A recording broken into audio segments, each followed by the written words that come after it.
Hello, and welcome to Thank You Five, a weekly show hosted by Straw Dog Theater Company, where we bring theater artists from around the globe into conversation about live theater in a digital world with a spirit of gratitude and innovation. Hello, and welcome to Thank You Five, a weekly show hosted by Straw Dog Theater Company, where we bring theater artists from around the globe into You got to close your browser. live theater in a digital world with a spirit of gratitude and innovation. Hello, and welcome to Thank You Five, a weekly show hosted by Straw Dog Theater Company, where we bring theater artists having a technical moment as we begin. Live theater in a digital world with a spirit of gratitude and innovation. Hello, and welcome to Thank You Five, a weekly show hosted by Straw Dog Theater Company. Wow, this happened last week. I thought we figured this out. My infinite loop of gratitude and innovation. Oh my gosh, you are in Russian Doll right now. The same thing. Wow. This happened last week. I thought we figured this out. My infinite loop of gratitude and innovation. Oh no. You are in Russian Doll right now. All right, if you have a web browser open, that is the Makana page. Oh no. All right. If anybody is watching it on YouTube, that is on the Makana page that has the clock on it. Yeah, I have the clock on mine.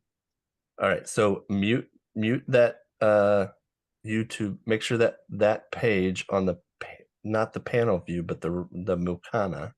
Oh, is I don't know muted. if that's still open.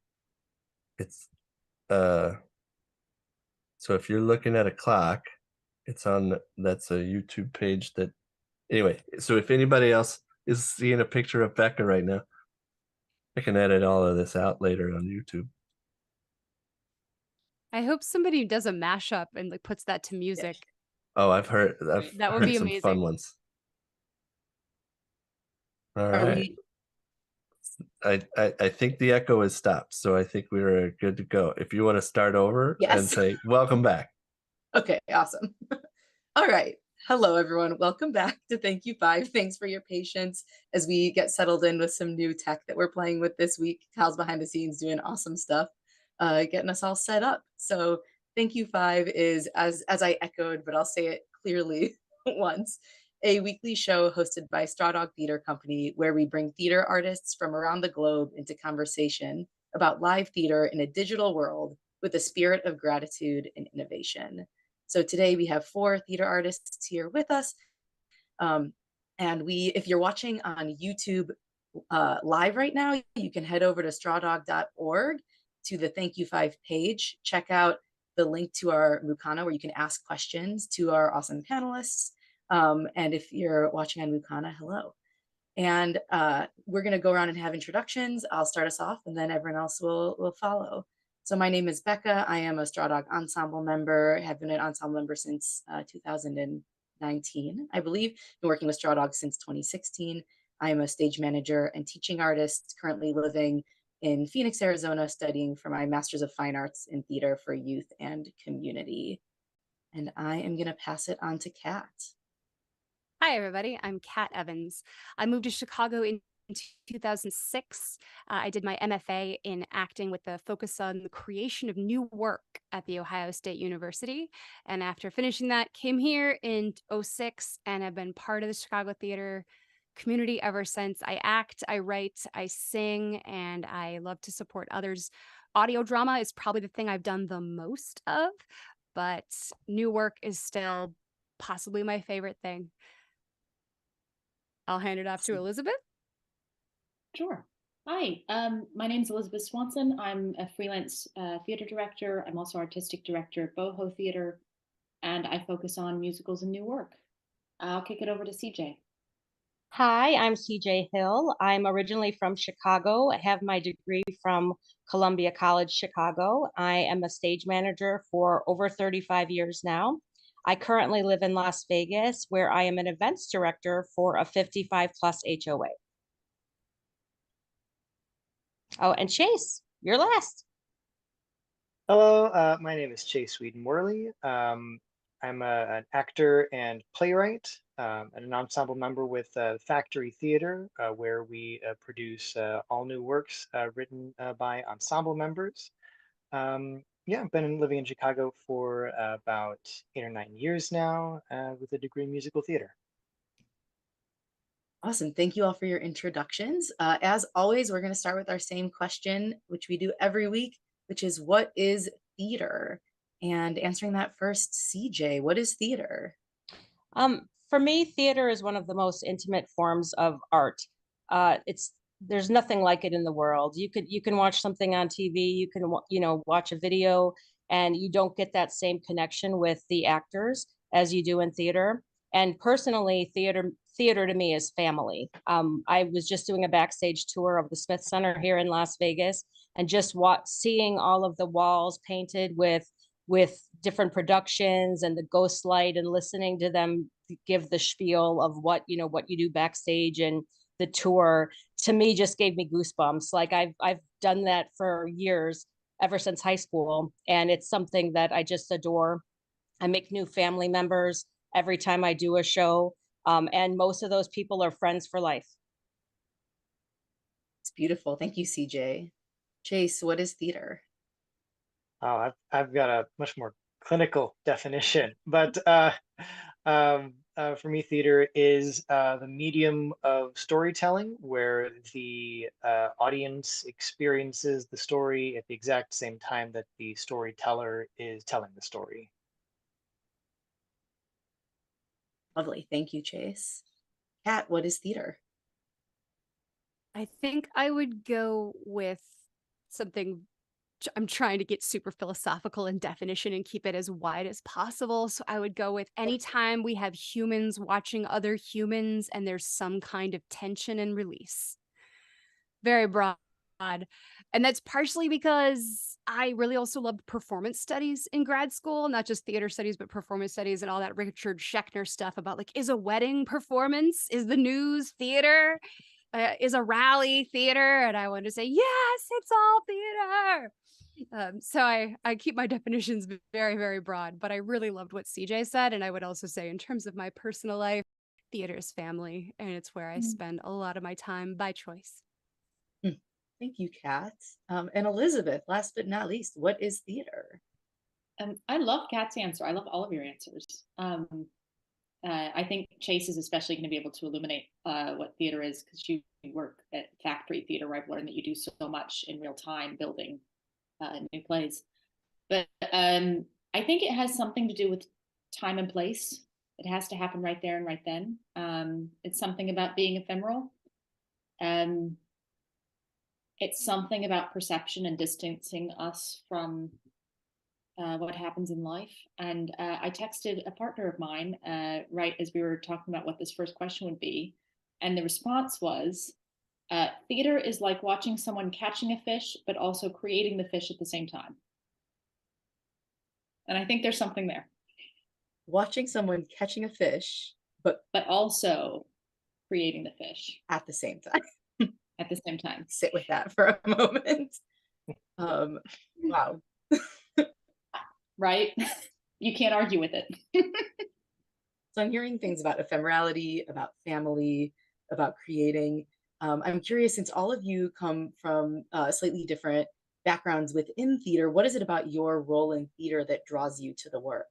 And this is a question kind of off the cuff. Feel free to jump in if you have an answer to it.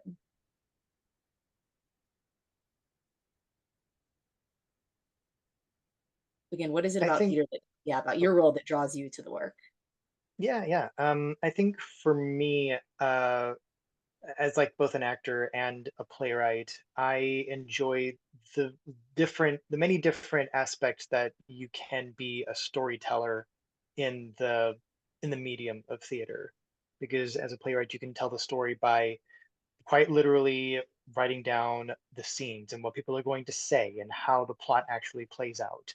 You can be the storyteller as the actor, where you can, take your personal character on their journey from beginning to end. And as the director, you are the storyteller in how you compile the scene from the outside and direct the audience to what you want them to see and how you want them to feel, and how you can craft these like moments and images.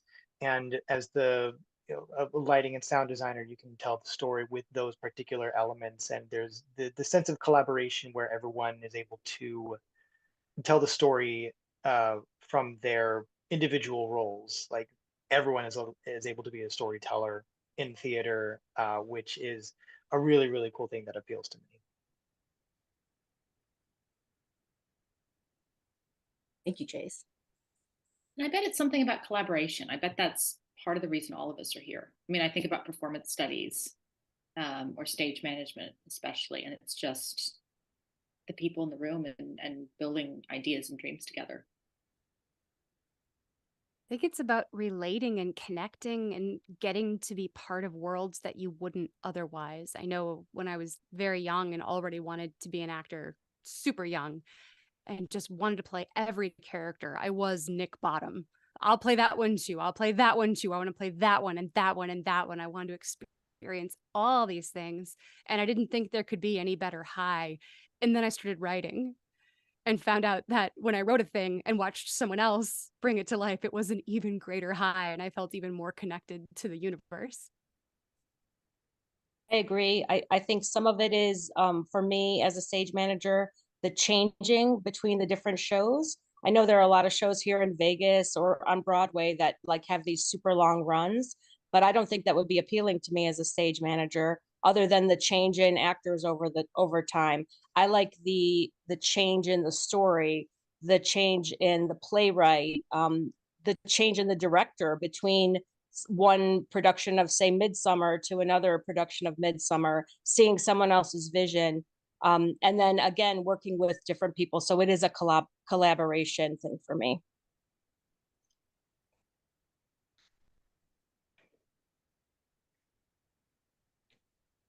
Yeah, I'm definitely also drawn to collaboration. Coming from stage management background and teaching artistry, I'm thinking about my work with young people in particular. So much of my philosophy as an educator is, how do I collaborate with them? How do I ensure that their voices are being heard as well, and that they're active participants in the storytelling too? Oh, so I'm seeing some things happening in our chat. So we have a chat in Mukana, and someone has said, oh, Brian Amade has said, theater is live ritual storytelling. And there's an ask for some elaboration here of maybe perhaps what live ritual storytelling means, and also questions. If anyone in the Mukana has questions to ask, that would be excellent.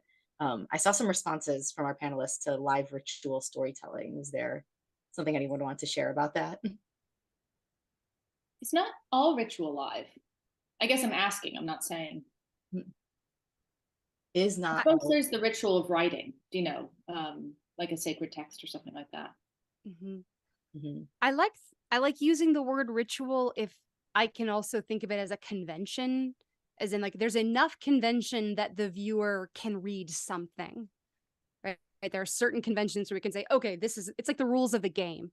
I know how to show up as a viewer, as an audience member, because a certain number of conventions are being met, and then other conventions may get broken or challenged. And in that way, I like ritual. It's like the convention that gives us some sort of in. Mm-hmm. Agreed. Oh, go ahead, CJ, please. I was going to say, even as an audience member for the theater, there are rituals in terms of like when you applaud for, like, at the end of a scene or at the end of a musical. And it's funny because I do go to a lot of live theater here in Vegas, and you could tell the people that are used to going to theater and know those rituals, and then the people that just hoot and holler or like in the middle of a scene and potentially cause actors to like lose a line or something. So it is learning that ritual as well as an audience member the more you attend live theater. I'm curious, thinking about immersive theater, where that ritual aspect might come in, because the expectations of the audience are so different in immersive theater, and perhaps how do you all think of maybe that ritual aspect as an audience member in non-traditional theater spaces? Do you know, I did a little bit of sort of environmental theater in my early 20s as an assistant director. And then I saw quite a bit of it. And it seemed like the most arresting pieces usually captured something that you were along for the ride, that you got the sense that this was the character's ritual. Do you know what? This was something they would live out over and over again, whether it was sort of a pimp sort of character taking, an enslaved woman who's kind of trapped in a system, being transported one place to another in modern day slavery, and you get the sense that he has done this over and over and over again in this cycle. But then, of course, the task always of the storyteller would be finding ways to break the ritual. Or disrupt the ritual, I suppose. So it's that tension, isn't it, of like finding the ritual of something, and then finding the moments of interruption and tension, so that you can release the tension somehow. But I suppose in a wider sense, we're looking for a ritual of the audience attending something. Like, we're here for an event, and we're looking for some kind of clue as to when it starts and when it ends. And even if you're disrupting that expectation, you're still kind of in conversation with the wider ritual of attending a live event.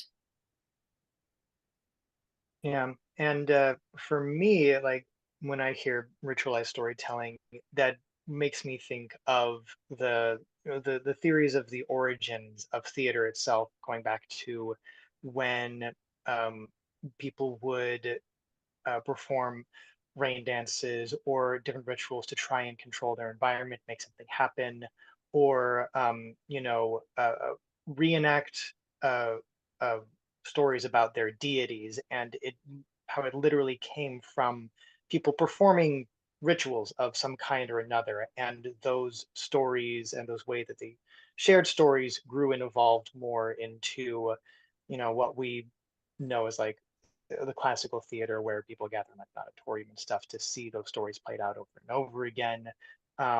And it that's what I kind of interpreted as ritualized storytelling, being based in like literal rituals from early man, and how that is kind of stayed a part of our DNA as a culture.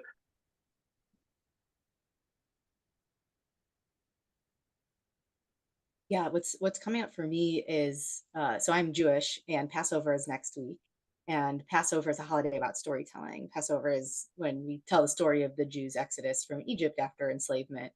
Um, and the way that the Passover ritual is structured is very sensory. And so I'm thinking about ways that theater, perhaps in performance, can be more sensory right now. But thinking about ways in which some of my religious rituals, thinking about what Kat was saying earlier, like have performative aspects to them, and muddies up what is performance. And ritual to me means presence. Ritual allows me to be present, and theater definitely allows me to be present. So some overlap there.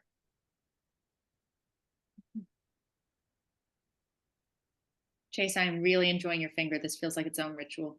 Oh Yeah. gosh, ugh, that's right in front of the camera, isn't it? I was just checking the chat. It's soothing though. Yeah, we do have some exciting stuff happening in our chat. So Brian has elaborated on. So Brian brought us the idea of live ritual storytelling into the conversation that we've been working with, and Brian said, the ritual, which for whatever reason we human beings need rituals. We need funerals, we need mass, we need weddings, we need inaugurations, we need birthdays. And sure, push back against, turn upside down, defy, but that's all part of the ritual. Or according to the producer, Tom Clark, RIP, rest in peace. Theater is 50% waiting for the car wreck. But the ritual is the gathering, the event, as someone just mentioned, and whatever happens once the lights go down, then ends, then you leave that place, and it is often usually repeated, but not always. Yeah, I'm curious if anyone has any thoughts on Brian's additions, and maybe this idea of repetition in ritual and in theater as ritual, and repetition, but not always. Really exciting.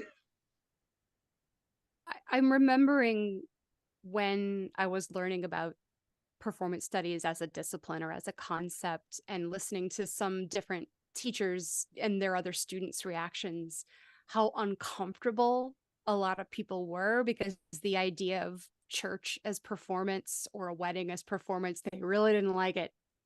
They felt like it demeaned it somehow. And, I think a lot of us in theater would like theater to be a bit more elevated. We might like a little bit more respect for how much work goes into what it takes to put on a show. This is a lot. It's as much virtuosity and practice and multiple kinds of rhetoric, physical bodies in physical space, light, costumes, words. There's so many different kinds of discipline and art coming together to make this. And so I loved the idea of the elevation of theater as religious or as religious spectacle or ritual, the one that we choose.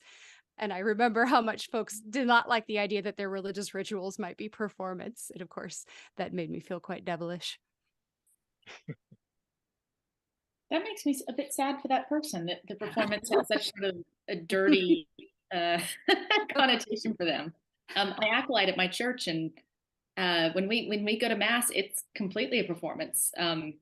You get into the same robes, and you hit your marks, and you are where people need you to be. And the change that happens in the ritual each week is how you meet the moment. Mm-hmm. Is how the homily or the sermon changes. Is what you bring to the table. The same, I'm sure, with every Seder. You come every new year with a different series of thoughts. You're in a different place in your life. Mm-hmm. And gosh, if any of us who have been, somewhere like in the wedding party, that is nothing but not performance. Absolutely. And the purpose of the performance is to keep everyone happy. and a lot of the same elements go into producing producing a wedding as go into producing a show. I mean, you have all the different elements that come together and all have to go off at the right time for it to go perfectly. And the groom and the bride are essentially actors because they're learning lines. They're going in and they're learning their vows, whether they're something that's just a basic vow or they're writing them themselves. They're memorizing that typically. So there are so many aspects of a wedding that follow that being a performance. Mm-hmm. And I'm sure the stage managers in the room are completely horrified at how few rehearsals it gets during the rehearsal night. I've done some day of coordination for weddings, and it's a pretty wild ride. I also just got married in December, so I know. Oh, congratulations! Thank you. Oh, I just got married in January. Look at that! Oh my gosh, congratulations! Congrats, everybody! Congratulations to you.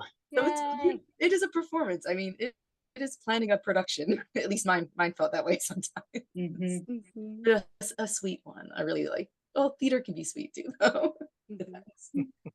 I also love that ritual can be very personal, and we read into it and put as much meaning into it as we choose, but ritual can also be collective, and that it's a community act, and it brings us together and gives us a reason to be together, and we can share sorrow or grief or joy or laughter or whatever that is through other kinds of ritual.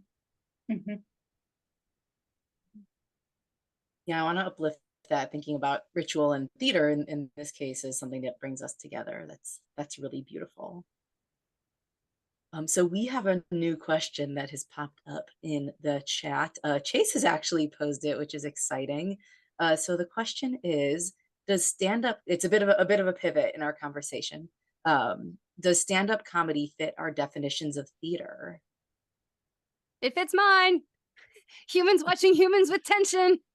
And release. Yeah, I knew, Kat, that you would probably like the yes. If it's anyone watching somebody else and action is happening, then yes, it definitely fits in that. So I figured that you would probably be in the yes column.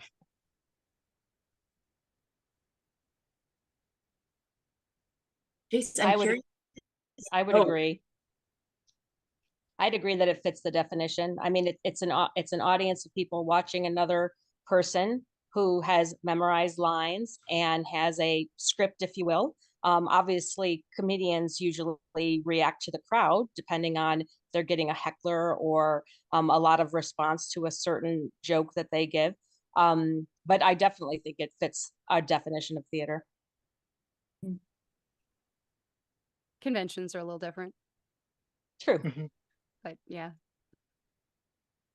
Chase, I'm wondering, since you asked the question and we're lucky to have you in the Zoom room, what was your impetus for asking this question? Uh, uh, because my impetus was like in Chicago, as much of a melting pot it is of all different sorts of a kind of arts and performance arts. There seems to be a very like dense line separating comedy and comics and theater artists. And comedy often has like a sort of um, a reputation of not being quite as heightened or artistic or as having much like intrinsic artistic merit. Often because people often think of it as like folks going up, telling jokes, yucking it up, and it's not always the most highbrow. It's not changing a lot of minds a lot at the time, but when it comes to just like the definition itself, like what separates that from say a one-man show, and like you know people often talk about the effect that George Carlin had on their lives and how his words still have, presence in like our political discussion. And people talk about how Robin Williams like changed their lives and stuff like that.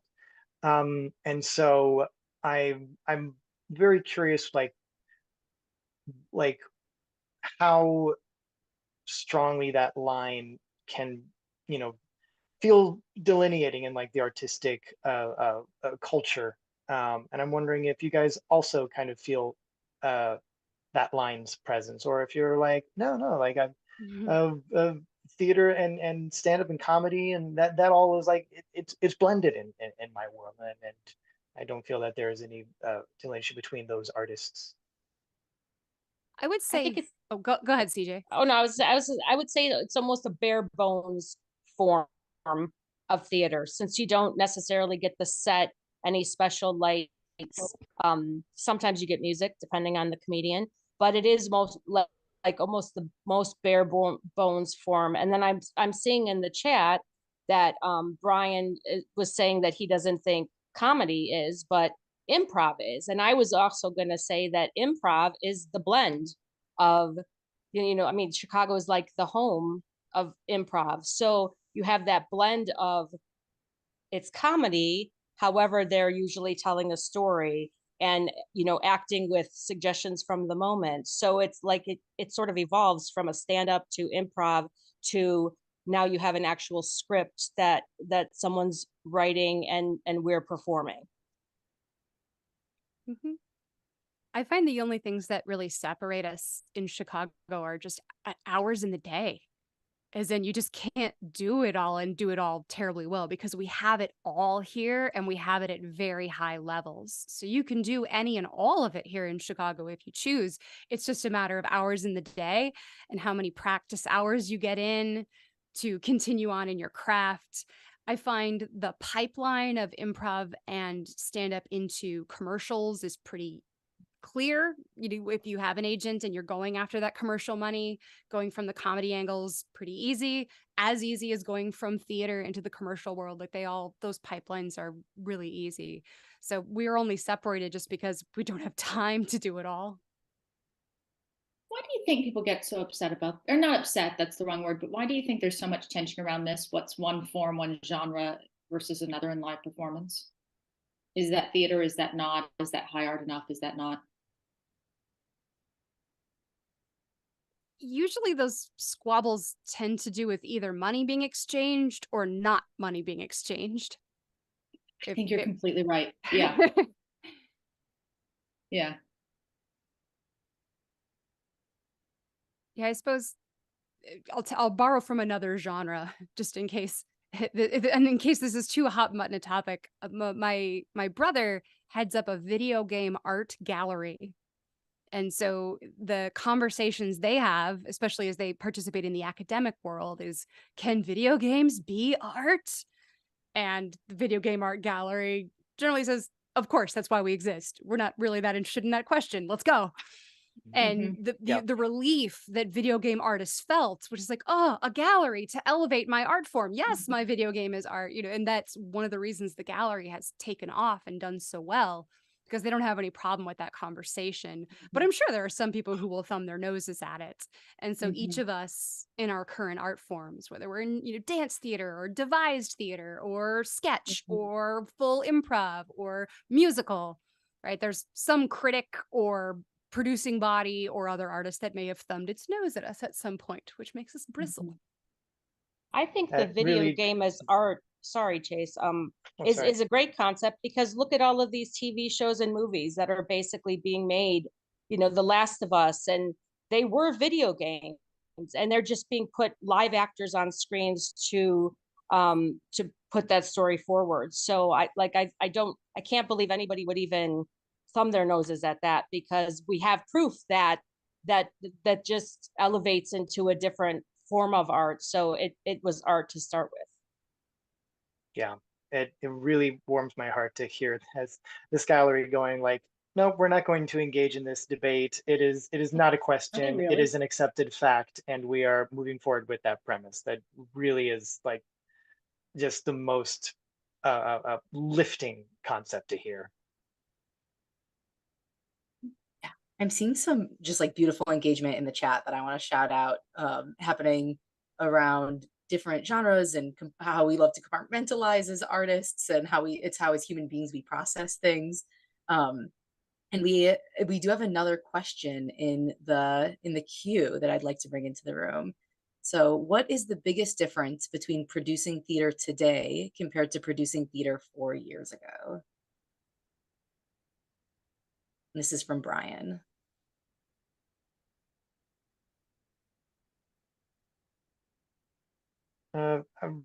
Self-tapes are much more the norm than they used to be.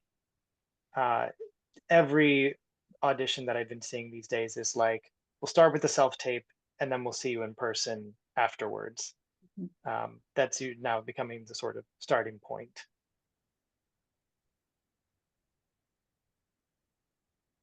In Chicago, we've lost some spaces. And I think that is always a huge factor, is where can we do the work? And then typically some innovation will come from that. New spaces will arise, new spaces will get rehabbed. But it's a huge deal to the community when we lose a space where people rent or create. So I think space is a huge deal. And also, where's the money coming from? And whether that's a grant, the grant well is typically already pretty dry, but we go after them where we can. And, are we going after corporate funding? Do we rely on ticket dollars? Do we think we can crowdfund this? Will we have events to fundraise for an event? Those are all the questions that we're trying to figure out now. And safety, I think I'm really happy Chicago is having better and better conversations about safety, both for everybody producing and the audience.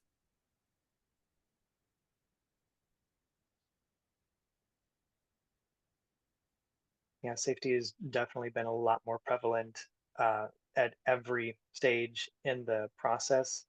I'm also getting the impression that a lot of theaters are kind of in survival mode right now. They're becoming a bit more insular. There's not as much uh, exchanging or blending of artists between companies as I remember there being. And it kind of feels like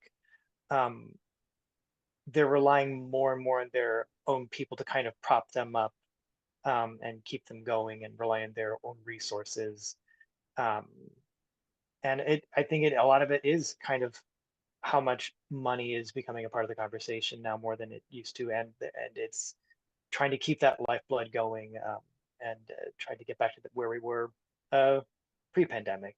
I think a lot of people are still trying to get back to that place. Yeah. Kyle just put in the chat, yes, Chase, this is part of why Thank You Five exists. Ways to talk to artists who work at other theaters, who work in other cities, who work around the world. I'm curious if anyone has any thoughts on how we might, as I said, we're doing it here a little bit, or a lot of it, but what other ways might we combat some of that?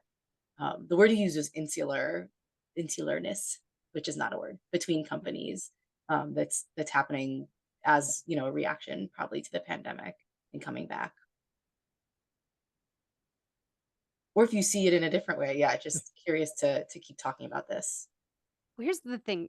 In larger corporate spaces, they know everything about their customers. Buying data and customer behavior is so easily bought by big tech, right? It's everywhere. And I don't think small, scrappy theater companies really have ideas about who, or like knowing anything about the behaviors about their audiences. They don't have those tech capabilities and they don't have the money to pay for the data. And so the question of like, how do we get people to come? How do we reach out to them? Do we know what they like? Do we know what compels them? Do we know what makes them feel inspired, safe? Do our shows reflect our communities? I mean, we're having a lot of conversations about what is good art and what's worth doing and what uplifts our community and safety, but we don't really know a lot about who comes to theater and why and when and how do you find them? Whereas other kinds of corporate companies, they know, they're watching. I think a lot about the, when used to be Pixar would put out a movie and it would be like every other, producing film company would think like, oh, fish. Okay. Yeah. Oh, no, bugs. Oh, cars, that'll get the, and I think what we're either getting or not getting, or we're coming to an understanding programmatically, is that it's not following a trend that's going to get you audiences. It's going to be meeting the moment in the most uniquely you way. And being the event that you just have to be at, or you're going to have missed it. If it's not immediate, if it doesn't feel important, audiences can stay home. HBO has The Last of Us. We could watch that instead. For a monthly subscription. So, for me in the past year, I think my lesson has been, when thinking about programming, you just have to find what's most immediate and relevant and important to you. Whether you is, yourself, the programmer, or you, your community, and tell that story with the most gusto and sincerity you can. And then people will come or they won't come. But yeah, Kat, that I was thinking about that because you were talking about corporations and have, all this data, and, Target can tell if you're on your period or not based on what you buy. And we can't do that, but we can, as artists, kind of feel out those points of excitement or tension in society, and try to tell those stories as best we can. Mm-hmm.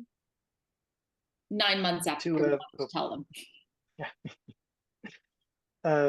To circle back on combating the insularity of different companies, I remember there used to be certain events in the city where theater companies would come together for some, reason or other.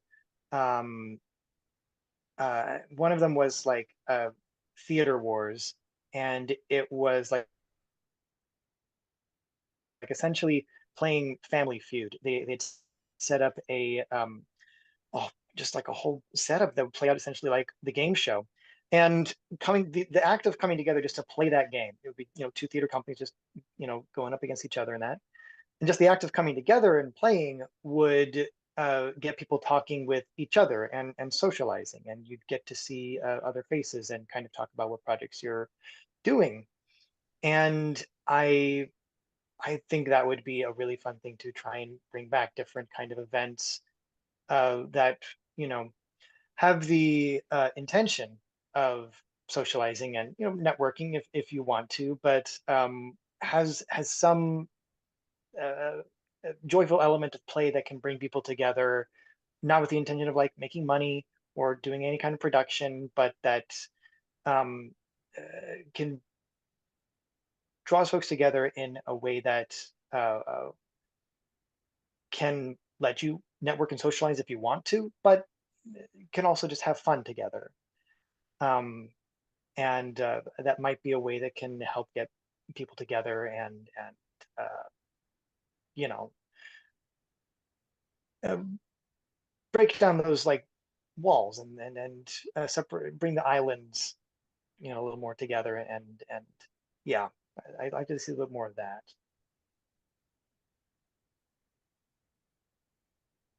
Did anybody see Garrison Keillor put out an article recently that was really bashing a piece of theater he saw in New York City because he claimed it was blaming the audience for homelessness. And so his diatribe of how much he hated this piece of theater was that I come here to be entertained. Don't you be scathing at me for an hour or 2 hours or however long it was. So there's a new, long debate. I don't know who's participating in the New York scene about what should theater be there for? And I'm not that interested in that conversation, but it was a reminder that for some folks, this is about fun and that's what they pay money for. And that type of theater will always have a place. And it sounds like a lot of us are much more interested in the deeper connective, ritual. We started talking about ritual, the theater that is only there to please and make the paycheck certainly exists, and it always will. We've got another question in the chat. This one's from Elle, and I believe it's in response to Elizabeth's point a few moments ago. The question is, what are recent pieces of theater that you've seen personally that you felt met the moment for you, like cathartic or relevant or the escape you needed?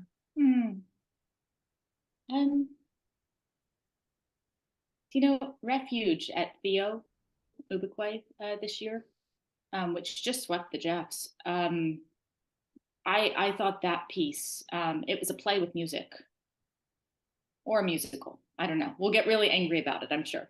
But it was such an event, and it looked at immigration and sort of the tension between one man living out his own story and missing his daughter. And then this young woman arrives on his land, having crossed the border. And that really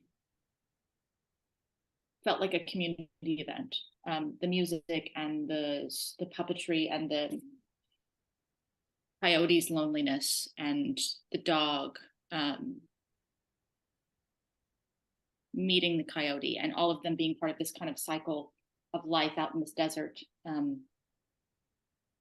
felt so lyrical and poetic. And to me, it met the moment, it quenched something, and also spoke politically to the moment. But it just transcended. And I felt like the whole audience felt like they'd been blessed, like it was a sacred event. So that met the moment for me.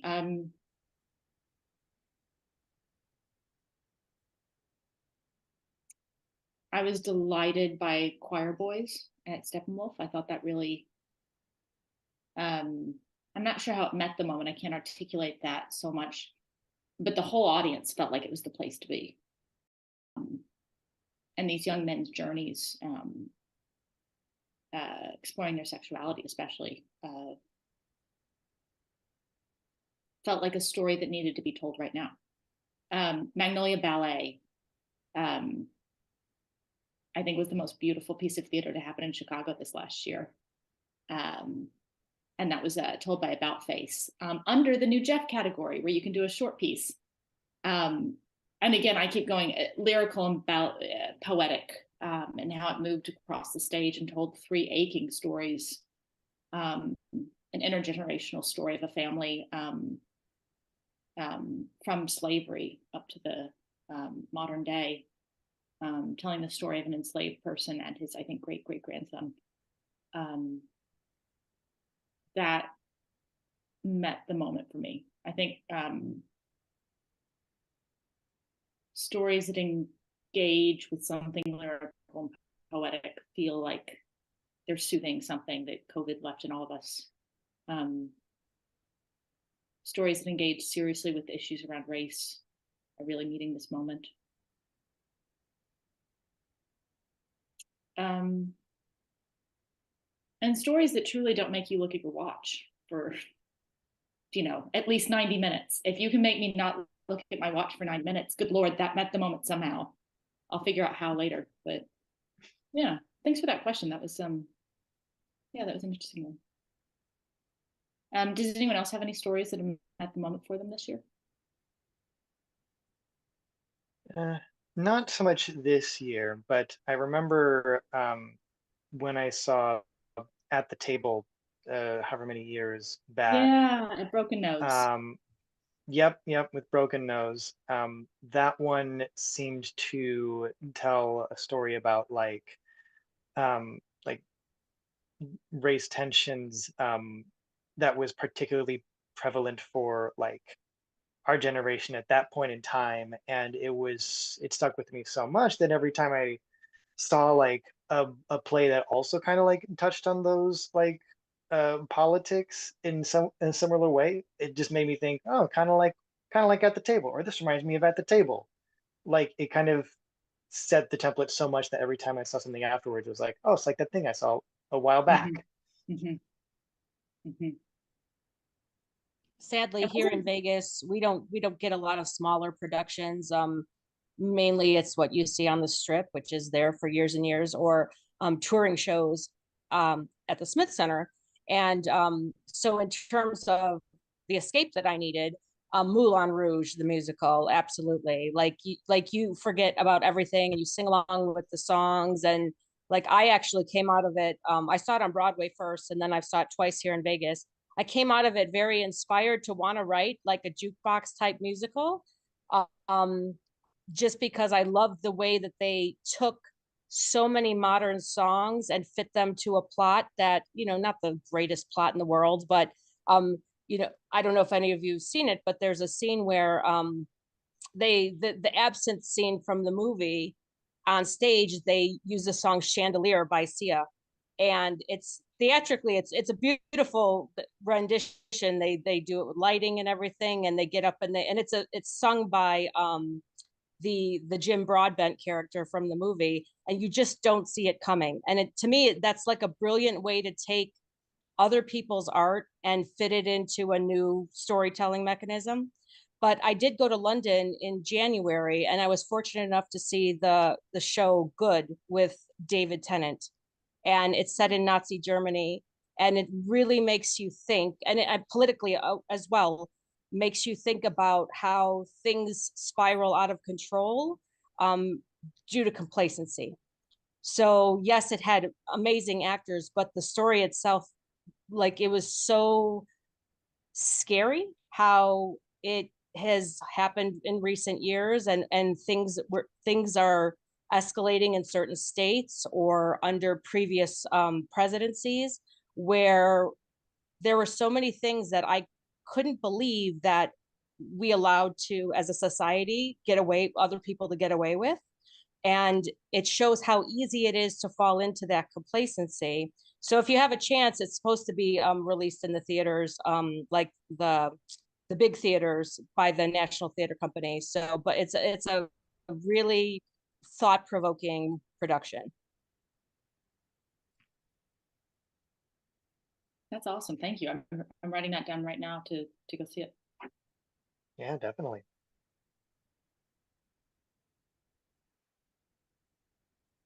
Are there any other pieces that are coming to mind for anyone that have met the moment or have felt cathartic or relevant or an escape? I mean, CJ, I'm thinking about what you said about Moulin Rouge. Like, I think escape is so valuable in the moment right now, as are all of the other things that are engaging in other ways that we've been talking about. I feel like I'm cheating just a little because, again, this wasn't real recent and this was pre-pandemic. And I happened to see that show with, I think, the questioner, Ellie, who's on our chat, which is awesome. But it was Dance Nation at Steppenwolf. And it was incredible.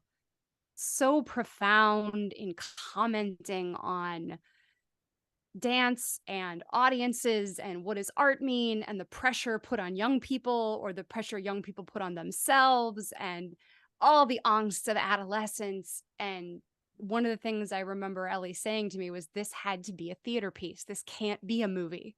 The conventions of this are so specific, and that we have all these folks who are not 13-year-old girls commenting on this and giving us their bodies in, you know, real time on stage. But it was so important to us that this story not be told with actual 13-year-old girls because of the exploitation involved. And we just thought, like, this is why we have theater. I remember my mind was super blown, and I was thrilled that such a piece existed. You got some yes, Dance Nation in the chat, and also at the table, I waitlisted That's So Hard from Elle. And we have Ellie. one. It's Ellie. Oh, Ellie, thank you. Thank you so much, Kat. We have one more question that is going to throw us back to way earlier in the conversation that I want to get to before we wrap up for the evening. This is from Joe in Chicago. And the question is, per Kat's excellent point, this is about companies corporate. Is there research out there that companies, as in theater companies, I believe from context, can access? Might a local university theater program spearhead something like that? Do we have a way of getting, how might we get some of that data about our audiences? How can we learn about our communities in the ways we need to keep moving forward? Yeah, I mean, right now, what other than the audience survey, what are we doing? That's what we do. Yeah, at the factory, we say like, hey, we've got a QR code in the program. We love to know more about you, what you're into, what you like, and it's kind of their own volition to share that information with us. But that's kind of how we are able to kind of collect information and get a bead on our audience. Yeah, I don't ever want to suggest that we should be buying data about people without their consent at all. That doesn't sound good to me at all. But I wonder how we can find out more about why people would attend, what would make them attend, and how it makes them feel, and what they get out of it. I suppose I want to shout out to you, Becca, as a teaching artist, and all teaching artists who may be listening, right? Because those experiences that young people have in educational settings or community theater settings, whatever you're doing when you're young, they're profound and they are part of our growth. And they definitely open up your mind as a young person. You know, they allow you to see other worlds and other cultures and other beliefs, where a lot of these, especially people that work in like more inner city schools, that they don't have that opportunity. So I think it does. I've met kids that have had those sorts of experiences, either Shakespeare in the schools or teaching programs that come in and work with younger students, and they do come out of those experiences just their mind is definitely more open.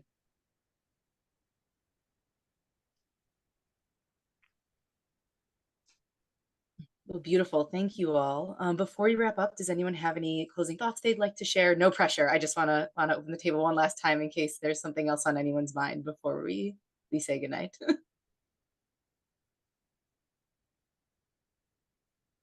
I think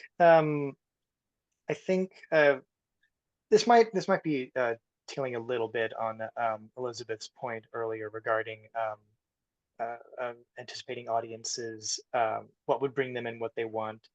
And I think that trying to anticipate what people might like or what might draw people in might be a little bit putting the cart before the horse. And if, like Elizabeth says, if we approach it as like, this is why our story is relevant, this is why you should come in to experience this with us, and approach it that way to like make the audience believe we cannot miss this story. Like convince them of its relevancy and of the art's relevancy, might find more success than trying to hit that moving target of what people like or anticipating the whims of, you know, the average theater goer. And yeah, I think insisting on our relevancy is a good way to go.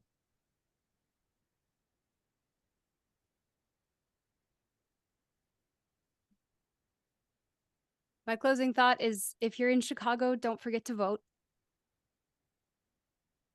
Thank you, Kat. Can we say who to vote for? Oh, Kyle's shaking his head. Kyle's shaking his head. Oh yeah, I don't think not-for-profits can't endorse candidates. Oh yeah, okay, yes. And Straw Dog is a not-for-profit, so yes. no, we can't. Kyle's shaking his head. He's turning red. Don't do it. Discuss in the chats. Yes, please. Please Yes. discuss in the chat.